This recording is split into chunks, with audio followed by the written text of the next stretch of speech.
el sentido general se debe por una alteración en el metabolismo, sobre todo de los hidratos de carbono, y en menor proporción de proteínas y lípidos o grasas, ¿no?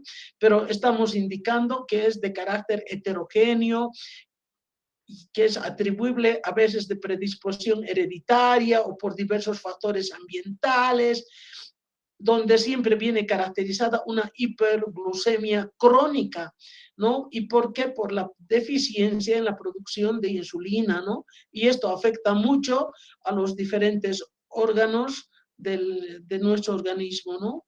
Bueno, la evolución y su relación a la insulina.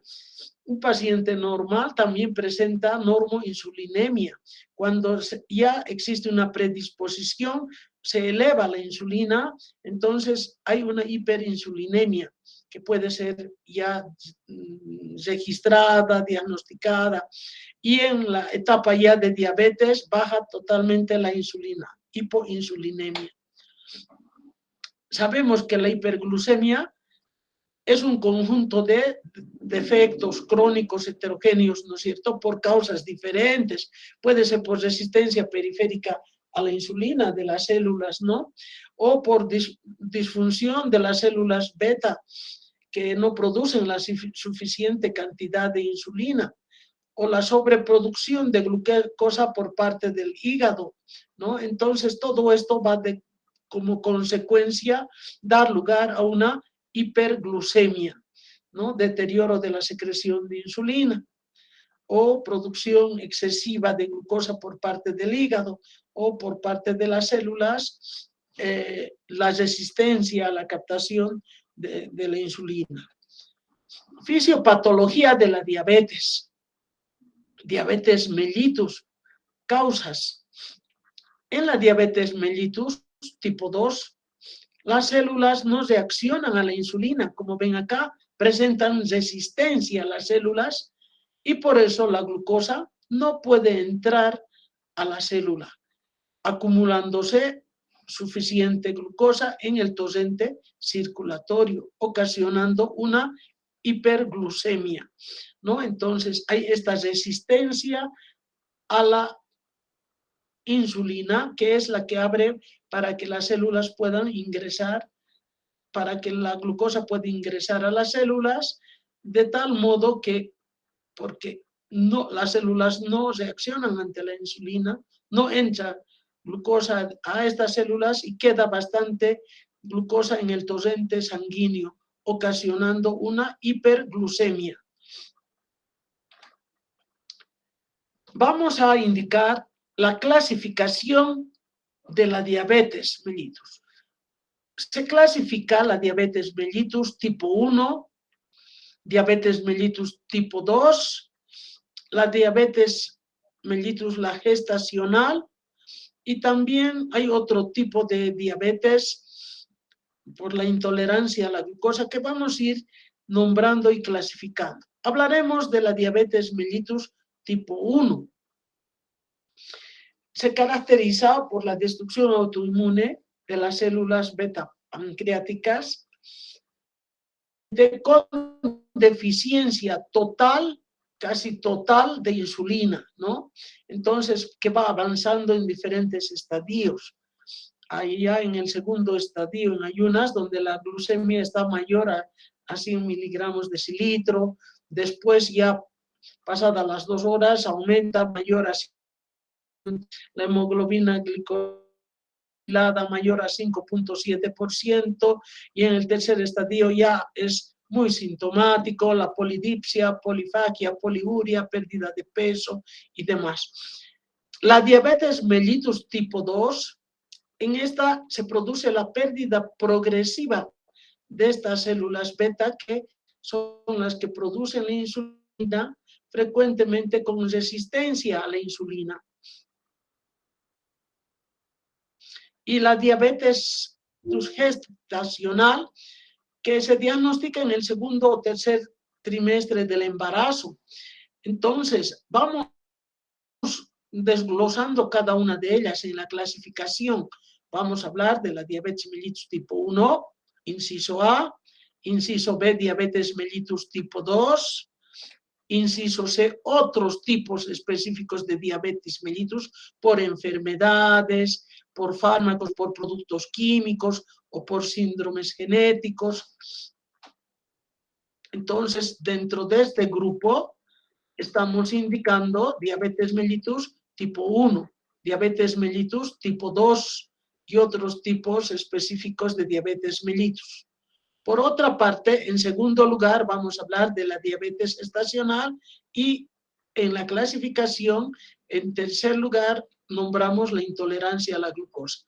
Vale la pena empezar hablando de la diabetes mellitus tipo 1.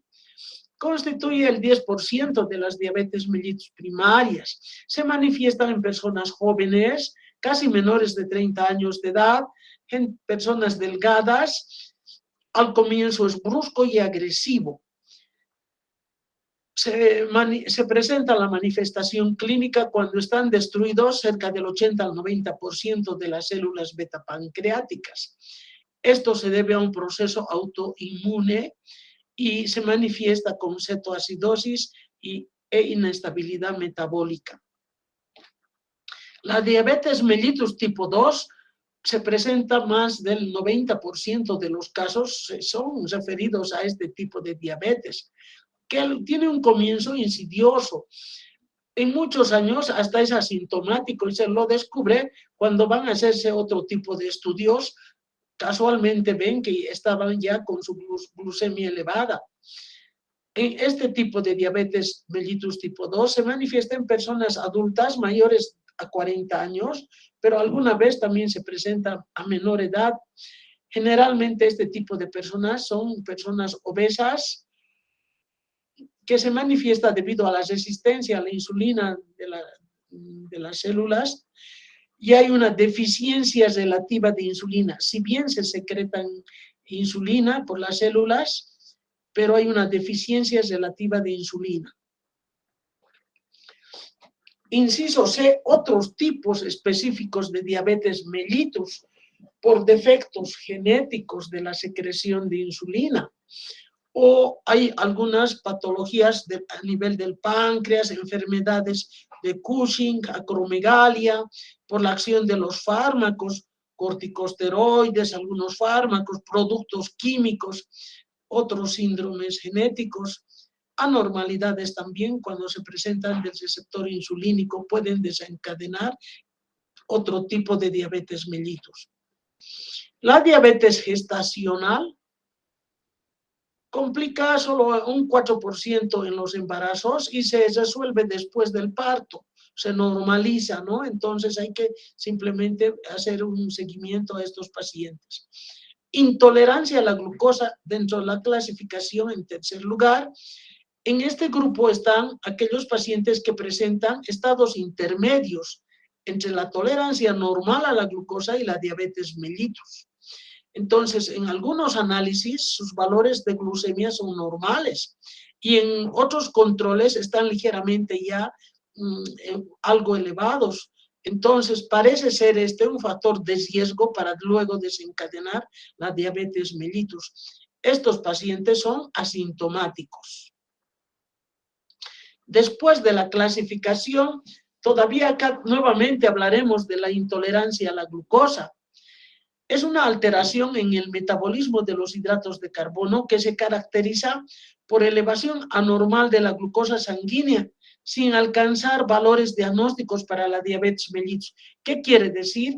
Que todavía no está considerado como diabético, pero algunas pruebas automáticamente se presenta elevación anormal en la glucosa sanguínea, pero no se alcanza todavía a unos valores diagnósticos para la diabetes mellitus. La intolerancia a la glucosa es un estado intermedio en la historia natural de la enfermedad. Puede ser una causa ya para que después el paciente esté con diabetes. Veremos las características y diferencias de la diabetes mellitus tipo 1 y 2 para diferenciar. El porcentaje de los casos de diabetes mellitus de la 1 es poco, hemos dicho entre 15 a 20%. En cambio, la tipo 2 está más del 80 a 90%. La prevalencia del tipo 1 es de 0,4%, De la tipo 2 es del 3 al 4%. La aparición, hemos dicho, menores de 30 años en la tipo 1 y en la tipo 2 mayores de 40 años. En la 1 es un comienzo rápido, agresivo, pierden de peso, se nota, ¿no? En cambio, en la tipo 2 es insidiosa y a veces asintomático, donde uno ni cuenta se da. Sexo masculino más que femenino en la 1 y en la 2 lo contrario, predomina femenino mayor que el masculino. Déficit insulínico. La tipo 1 se caracteriza por una deficiencia de insulina, por eso es intenso. Y la tipo 2 variable. Obesidad tipo 1 no presenta, más bien presenta pérdida de peso, no son delgados. En cambio, tipo 2 sí, son obesos. Autoinmunidad celular, frecuentemente son un proceso autoinmune, ¿no? En cambio, la tipo 2 no es. Insulinoterapia de por vida en el tipo 1 siempre y en la tipo 2 ocasionalmente. Se presenta cetosis en la 1, en la tipo 2 no. Las células beta pancreáticas están entre el 80 y 90% destruido en el tipo 1. En cambio, en el tipo 2 existen las células, pero no producen la suficiente cantidad de insulina.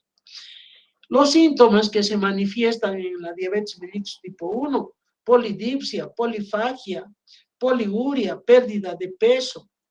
En cambio, en la tipo 2, a veces no hay, todavía al inicio, no hay síntomas. Factores de riesgo. Influye el factor genético. Siempre por eso el médico pregunta qué patologías tenía el papá, la mamá, porque influye el factor genético, la raza negra, más propensa, la edad avanzada, muchos medicamentos y algunas enfermedades asociadas, pancreáticas, enfermedad de Cushing, acromegalia, otras patologías, la obesidad, la vida sedentaria, y cuando la glicemia en ayunas está mayor a 140 miligramos de decilitro, ya es un factor de riesgo, se está ya, como se dice, ingresando a esta patología, o cuando se ha hecho una glicemia postprandial y da mayor a los 200 miligramos de decilitro. Entonces, estos son los factores de riesgo. Las manifestaciones clínicas, todo el curso, ya sabe, tenemos tanto diabético en nuestro entorno, en la familia, en nuestro vivir diario, y que se quejan, a veces dice, ¿por qué me dará mucha sed? Tengo mucho sueño, mucha sed, tengo ganas de orinar a cada rato, y algo raro me pasa, estoy perdiendo de peso cada día estoy más delgada, inmediatamente, ¿no? Se aconseja ir a hacerse un control con el médico y el médico le hace sus pruebas de glucemia, de todas las pruebas de su metabolismo para ver qué está pasando con este paciente. Si es del tipo 1, le va a hacer la poliuria, polidipsia, polifagia, que va a hacer mucho pis, le va a dar mucha sed, le va a dar muchas ganas de comer, va a presentar visión borrosa, fatiga, hasta a veces entumecimiento en los dedos de las manos, de los pies, hormigueo, y cuando tienen úlceras o heridas no cicatrizan con facilidad, hay pérdida de peso. Entonces, todas estas son las manifestaciones clínicas de la diabetes. Mayormente estamos indicando acá la tipo 1, pero también la tipo 2, cuando ya está avanzada, ya se manifiestan los diferentes síntomas. ¿Por qué la polidipsia, la polifagia, la poliuria? Pasa que en la poliuria le da muchas ganas de orinar, porque ha sobrepasado el umbral, ha saturado los túbulos y ha pasado el azúcar a la orina y aparece la glucosuria en la orina. Entonces, eso produce una diuresis osmótica, por eso le viene ganas de orinar a cada rato, porque ya se le manifiesta la glucosuria, provocando una diuresis osmótica. Y como orina mucho, le va a dar mucha sed y va a tener ganas de seguir tomando. ¿Y por qué la polifagia? Porque las células no reciben el azúcar se queda en el torrente circulatorio y las células van, como se dice, con esa necesidad de energía y el paciente siente mucha hambre. Y todo este metabolismo acelerado hace que el paciente también presente fatiga, pérdida de peso y visión borrosa. Diagnóstico de la diabetes. Para diagnosticar, el médico es el endocrinólogo es el que maneja estas patologías.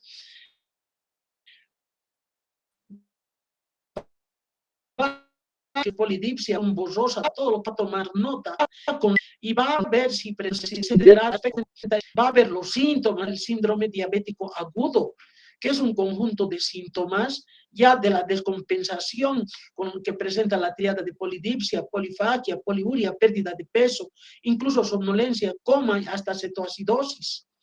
Y si es el síndrome diabético crónico, ya van a tener enfermedades cardiovasculares, tal vez acompañada de una hipertensión y algunas patologías asociadas a la diabetes. Entonces, estamos viendo al diagnosticar la diabetes, síndrome diabético agudo y el síndrome diabético crónico. El agudo se manifiesta por toda esta sintomatología, incluso somnolencia, coma, cetoacidosis. En cambio, el crónico es a largo plazo y vienen problemas cardiovasculares y muchas patologías asociadas, como la insuficiencia renal y muchas otras graves patologías. También en los aspectos a considerar, aparte del aspecto clínico, de tanta ayuda e importante es los exámenes de laboratorio. Permite el seguimiento de la terapia. Hay que ver una glicemia basal en ayunas, con un ayuno de 10 a 12 horas, se hace la prueba de tolerancia de la glucosa administrando por vía oral 75 gramos de glucosa, se revisa si presenta glucosuria, cetonuria, cetonemia. Se puede también practicar necesariamente para ver cómo está el funcionamiento renal, clearance de creatinina, hay que ver la hemoglobina glicosilada, la prueba del péptido C en orina y en sangre, sobre todo para el diabetes mellitus tipo 2. Todos estos análisis nos ayudan mucho a dar el diagnóstico final al paciente sobre su diabetes. Complicaciones, es una enfermedad muy peligrosa. Generalmente a veces mueren por unas infecciones de peor pronóstico, una sepsis generalizada y fallece el paciente. Coma hiperosmolar no cetósico, cetoacidosis diabética, o ya también les vienen las hipoglucemias al ser tratados con insulina, ¿no? Entonces son las complicaciones de la diabetes. Agudas, infecciones de peor pronóstico, coma hiperosmolar no cetósico, cetoacidosis diabética, hipoglucemias. Las crónicas, con una serie de complicaciones a lo largo del tiempo. Macrovasculares son las cardiovasculares, aterosclerosis, hipertensión arterial, complicaciones del sistema nervioso central. Microvasculares, ya viene la retinopatía diabética, nefropatía renal, miocardiopatía, o de tipo neurológico. Es el pie diabético, corresponde a este tipo, y neuropatías periféricas, los dolores musculares de los pies, con dolores metabólicas, ¿no? Vienen por la obesidad, alteraciones en los lípidos, dislipidemia, osteomalacia. También podemos decir cutáneas, que viene un ras cutáneo, ¿no? Entonces viene una serie de complicaciones cuando son crónicas. Entonces hemos citado complicaciones agudas y complicaciones crónicas. Estas son las crónicas que les vuelvo a mostrar con más detalle para que ustedes sepan, para conocimiento general. Ustedes son del área de salud y van a tener muchos pacientes con quienes tienen que dialogar, aconsejar, hacer el seguimiento en los laboratorios donde trabajan, ¿no? La retinopatía diabética es una pena como hay niveles altos de glucosa en la sangre, aumenta la presión arterial y daña los vasos sanguíneos, ¿no? Causando una cataratas, glaucomas, retinopatía diabética. Al riñón viene una insuficiencia renal como consecuencia de la diabetes, sobrecarga, ¿no? Para el trabajo del riñón, que resulta en una nefropatía. Neuropatía, los nervios del sistema nervioso periférico, ¿no? Hay dolores, las heridas no se sanan y pueden llevarse a una infección generalizada, hasta una gangrena que tienen que amputar el pie, la mano y demás. A nivel del cerebro, también, ¿no? Macrovasculares, cardiovasculares, enfermedad cerebrovascular, puede una isquemia, un transitoria, ¿no? O un deterioro cognitivo, perder la memoria. A nivel del corazón, también enfermedades coronarias y en las extremidades, ¿no? Hay estrechamiento por esta enfermedad de los vasos sanguíneos, lo que ocasiona una disminución del flujo sanguíneo en las piernas, las heridas en los pies no cicatrizan, se puede desarrollar unos abscesos o gangrenas con muchas complicaciones. Tratamiento y control de la diabetes. Muy importante son estos objetivos a los que se quiere alcanzar. Mantener al paciente sin síntomas, con buena calidad de vida, con valores normales de glucemia. Corregir todos esos trastornos de su metabolismo. Hay que normalizar la glicemia, los lípidos, las grasas, para no tener complicaciones. Normalizar la glucemia en forma permanente, controles permanentes, prevenir complicaciones agudas y evitar las complicaciones tardías. Ese es el objetivo del tratamiento. Y para eso hay que mantenerlo al paciente asintomático con valores normales de glucemia. Medidas terapéuticas para llegar a alcanzar estos objetivos. Hay dos clases de tratamientos, no farmacológico y farmacológico. Podemos todavía controlar al inicio si este paciente tiene diabetes mellitus tipo 2, con una buena dieta, privando el azúcar. El paciente tiene que hacer bastante ejercicio, bajar de peso, saberse controlar y tener una buena educación. Consigue mantener una normoglicemia, normolipemia y mejora su calidad de vida. Pero si no, va al tratamiento farmacológico. Si el paciente no es obeso, tiene un peso normal, con sulfonilúreas. Si no mejora con sulfonilúreas, se añade biguanida. Ya va tomando biguanida. Si aún no está compensado con estos dos hipoglucemiantes, necesitaría en ese caso insulina. Entonces, a este paciente de normo peso se inicia un tratamiento con sulfonilúreas y si no está compensado se agrega biguanida, y si aún no reacciona es necesario el uso de la insulina.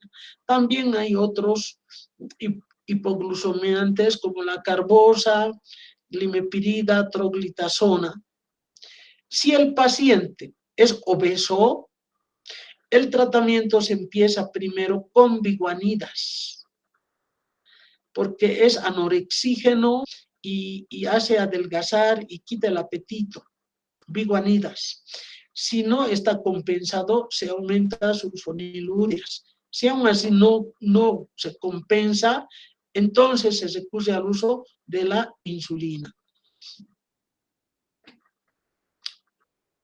Las sulfonilúreas, mecanismos de acción, actúan tanto dentro del páncreas como fuera del páncreas. Las sulfonilúreas a nivel pancreático estimulan la secreción endógena de la insulina, son secretagogos, hacen que las células beta pancreáticas vayan produciendo la insulina.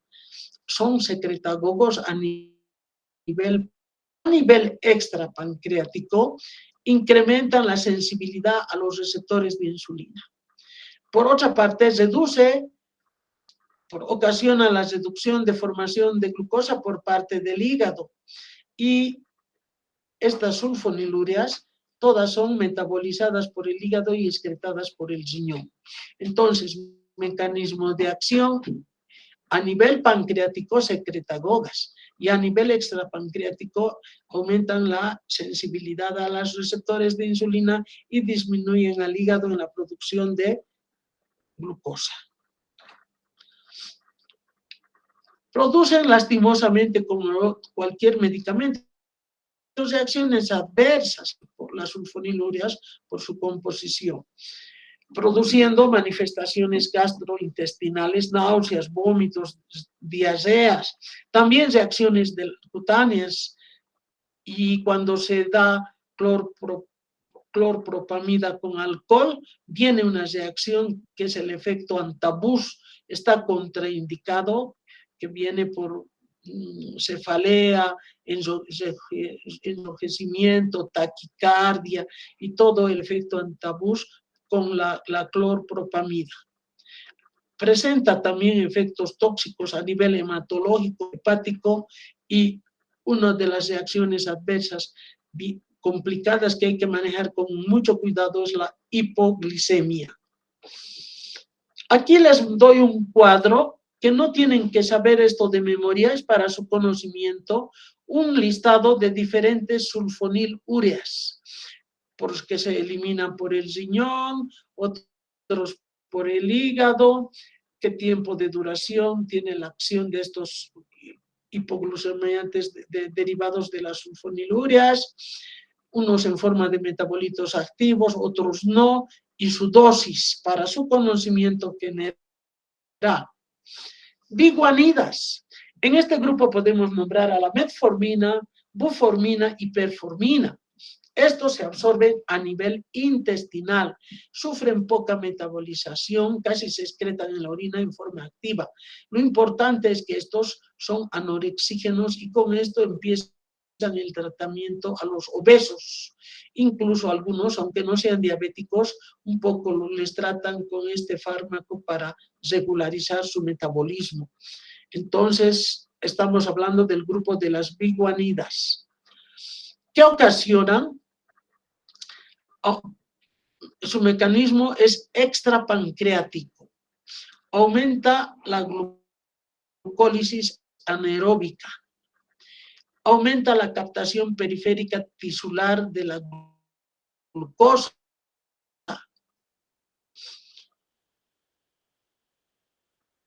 Produce inhibición de glucogénesis hepática. Insulogénesis estimula la lipólisis. Está contraindicado para pacientes con insuficiencia renal e insuficiencia hepática. Entonces, estos son extrahepáticos de las células, ¿no?, de la glucosa. Y inhibe la neoglucogénesis hepática, que se forme azúcar de otras fuentes en el hígado. Inhibe la formación de grasa, de lípidos, y estimula más bien la lipólisis, ¿no?, la destrucción de los lípidos.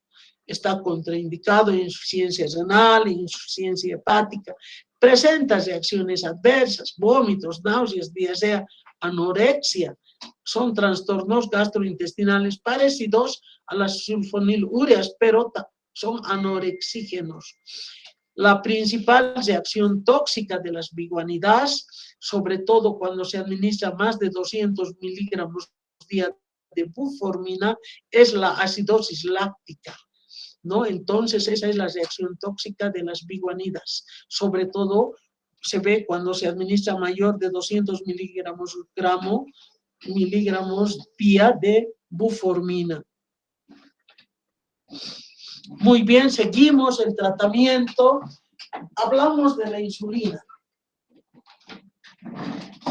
Es un polipéptido que se sintetiza en las células beta pancreáticas, ¿no? De los islotes de Langerhans, del páncreas. Primero en forma de preinsulina y posteriormente por acción enzimática se vuelve en insulina. Al prescribir una insulinoterapia hay que considerar de qué especie es, de qué origen, ¿no? La pureza, qué tiempo de acción tiene, la concentración de sus preparados, la forma de aplicación. Hay que tener mucho cuidado porque se presentan diferentes formas de insulinoterapia, ¿no? Entonces, son de origen animal, qué pureza, tiempo de acción, concentración, forma de aplicación. También se presentan complicaciones. La primera sería la hipoglicemia, con la que hay que tener mucho cuidado. Se presentan alergias de tipo local y general y resistencia de la insulina cada vez a medida que el tratamiento se hace largo. Pero sobre todo son estas tres complicaciones de la insulinoterapia. No se olviden, todo esto entra en el examen por si acaso saben ustedes. ¿Para quiénes es útil la insulina? Sobre todo para los diabéticos tipo 1. Y también se administra a los diabéticos tipo 2 con ausencia de niveles de... Cuando se prefiere dar insulina y no los anteriores hipoglucemiantes orales. En los pacientes hospitalizados que no pueden deglutir y comer, se les administra la insulina. O aquellos que han sido pacientes con pancreatectomía. O como cuando les he dicho en el tratamiento, si no responden ni con la sulfonilurea ni con biguanida, ha fracasado, se les da insulina, ¿no? Fracaso de hipoglucemiantes orales. Y en muchas emergencias, inmediatamente se les administra la insulina. Es importante la dieta. El objetivo es obtener un estado nutricional normal. En niños y adolescentes, alcanzar un crecimiento y desarrollo normal, mantener sobre todo normoglicemia, normolipemia, lograr una buena calidad de vida. Eso es lo que se pretende con la dieta. Factores que se deben considerar en la presión dietética. Tomar en cuenta algunos factores dependientes de la enfermedad. Para darles una dieta hay que ver qué tipo de diabetes tienen. La 1, la 2, ver. Entonces, dependientes de la enfermedad, tipo de diabetes, la inestabilidad metabólica, si presentan otras complicaciones, patologías agregadas, estados catabólicos, incluso el tipo de tratamiento que estás recibiendo, dependientes de la enfermedad. Pero también es importante considerar factores que deben considerarse en la prescripción dietética dependientes del paciente, ver si es niño, si es anciano, entonces ver la edad, el sexo, qué estado nutricional presenta, estados fisiológicos, la actividad física, hábitos alimentarios, incluso el ambiente social, económico y cultural. Entonces, para la prescripción de la dieta es importante considerar algunos factores, unos dependientes de la enfermedad y otros factores dependientes del paciente. Se hace una evaluación nutricional para prescribir la dieta y ahí entonces hay que ver cuánto de hidrato de carbono, un 50-60% presenta de calorías totales, pueden ser en forma de complejos solubles, haciendo un cambio gradual, pero no dar más de 50 gramos. Las proteínas presentan del 12 al 15% de las calorías totales. No consumir mayor cantidad, porque presentan un alto valor biológico. Ver qué mezcla proteica se da, leguminosa con cereal, pero no más del 12 al 15%. Porque hasta se aceptan esas calorías totales. En los lípidos del 30 a 35% de calorías totales. Es importante evitar grasas saturadas. Y para los edulcorantes, ver monosacáridos, tal vez el manitol, xilitol, sorbitol, escogiendo no consumir más de 30 a 40 gramos día, los calóricos. Y los no calóricos, en este grupo está la sacarina, gramos día. Toda la tiene paciente. Objetivos del ejercicio, según el estado físico del paciente, ¿no? Eso ayuda a mejorar el control metabólico. Haciendo ejercicio todos los días, la caminata mantiene el peso y baja el factor de riesgo cardiovascular, eleva el estado de ánimo y disminuye la pérdida de la masa muscular. Así que el ejercicio físico es uno de los factores muy importantes para estos pacientes diabéticos. Precauciones al hacer los ejercicios. Hay que ver en qué valores de glucemia tienen y tener mucho cuidado si están entre los 240 a 300 miligramos por ml.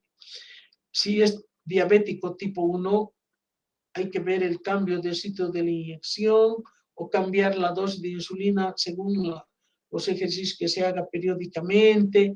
Hay que ver si se hace ejercicios aeróbicos. Hay que comunicar al gimnasio que uno es diabético para que tenga conocimiento.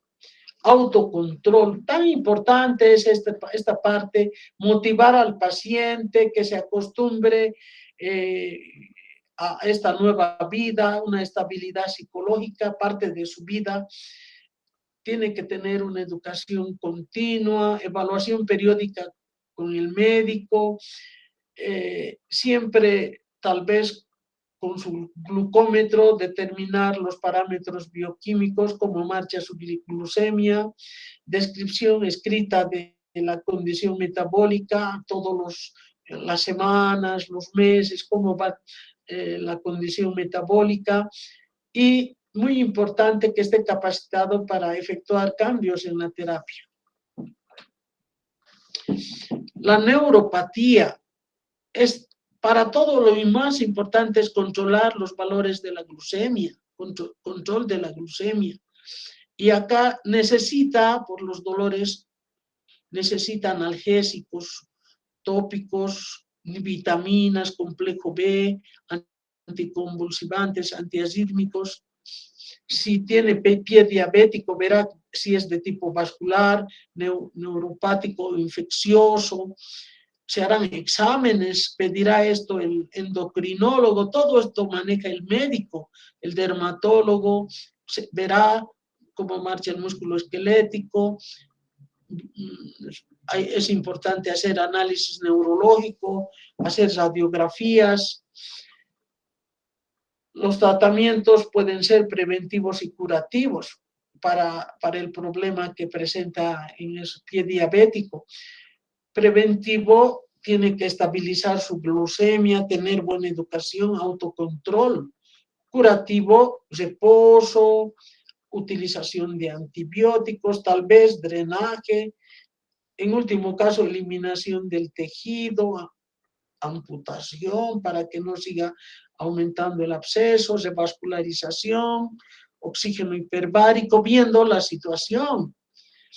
Y es importante que el farmacéutico dé con buenos consejos para detectar algunos factores de riesgo, entregar algunas instrucciones, información de los productos más adecuados para el cuidado de sus pies. Hay zapatos para pie diabético, cómodos, ver qué tipo de comodidad va a dar para el cuidado de sus pies. También necesita un control oftalmológico, porque tanto problema no solo es a los pies, son los nervios, a la vista, al cerebro, a los riñones, es una barbaridad. Consejo farmacéutico, siempre el buen control metabólico y ver qué fármacos pueden influir o afectar en la estructura ocular, cómo alteran la glicemia o interactúan con su terapia. Estrategias para evitar complicaciones diabéticas, disminución de la resistencia a la insulina, control farmacológico de las hiperglicemias, disminución de los factores de riesgos cardiovasculares, retraso de la progresión de la nefropatía y disminución de la pérdida visual. Entonces, todo eso hay que evitar complicaciones de la diabetes desde todo punto de vista.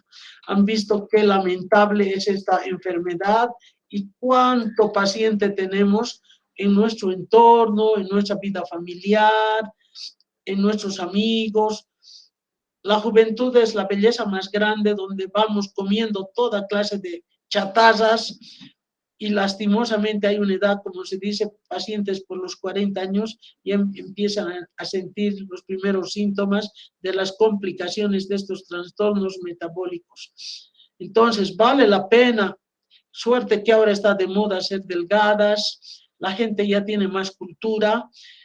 Es muy importante que se brinde una educación y el vivir bien y saber alimentarse desde escuela, desde colegio, para no quedar lamentablemente después en estas situaciones lamentables como son estas enfermedades metabólicas. Entonces, queridos estudiantes, es nuestro deber cuidar a nuestro entorno y en el momento que se pueda ir previniendo, educando, controlando, y si ya tenemos pacientes con estas patologías, no digan, no sé, son del área de salud, han llevado farmacia clínica y tienen que estudiar todo esto de tratamiento, todos estos consejos farmacéuticos, todo este manejo que se puede presentar y la sintomatología en estos pacientes. Bien, queridos estudiantes, el próximo viernes es el examen, no vamos a pasar clases. Entonces, seguimos nomás tranquilos porque el parcial con mi materia lo vamos a dar a su vuelta del receso. Entonces, más bien, les deseo que ya vayan estudiando para la práctica e inmediatamente se preparen para sus segundos parciales. Bien, queridos estudiantes, nos vemos la siguiente semana en las clases de práctica. Chao, chicas, chao, chicos, hasta luego. Hasta luego, Hasta doctor. luego. No, doctora, gracias.